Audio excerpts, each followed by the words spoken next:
అయ్యయ్యో, నాకు ఇన్ని తెలివితేటలు నా దేవుడు చదువు ఇవ్వలేదే. ఏంట్రా అబ్బాయి ఏం లేదు, ఏం లేదు. ఏడుస్తున్నావు? ఏమీ లేదంటావు. సంగతి ఏంటో చెప్పు, నేను ఎవరికి చెప్పలే. పట్టు చెయ్యి పట్టు. అయ్యో, ఉత్తరం కనపడిపోయింది. అలాగే ఉత్తరమా? ఎవరు రాశారా? నా లవర్.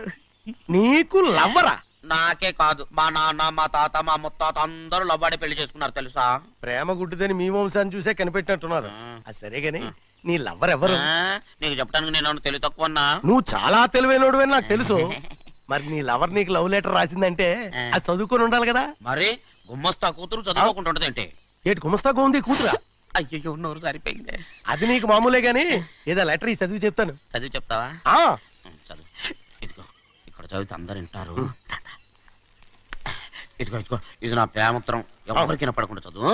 ఆహా, అమ్మాయి కంటే అక్షరాలే అందంగా ఉన్నాయిరా. ఆ అమ్మాయి కూడా అందంగా ఉంటది కదా. మరి బసవయ్య, నా ప్రేమ నీదయ్యా. ఇదేంట్రా చెవులు మూసు? నేనేమన్నా తెలివి తక్కువ అనుకున్నావేంటి? నువ్వు ఉత్తరం చదువుతుంటే నీ చెవులకు వినపడుతుంది కదా, అందుకని మూసేసా.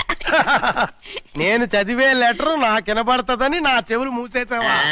అబ్బాబాబాబాబాబాబా, సూపర్ రా. నీ అంత తెలివేలోడు ఈ భూమి మీద పుట్టలేదురా, ఇక మీద పుట్టబోడురా. ఇది చదివే లెటర్ కాదురు, నవిలే లెటర్. నా ఉత్తరం.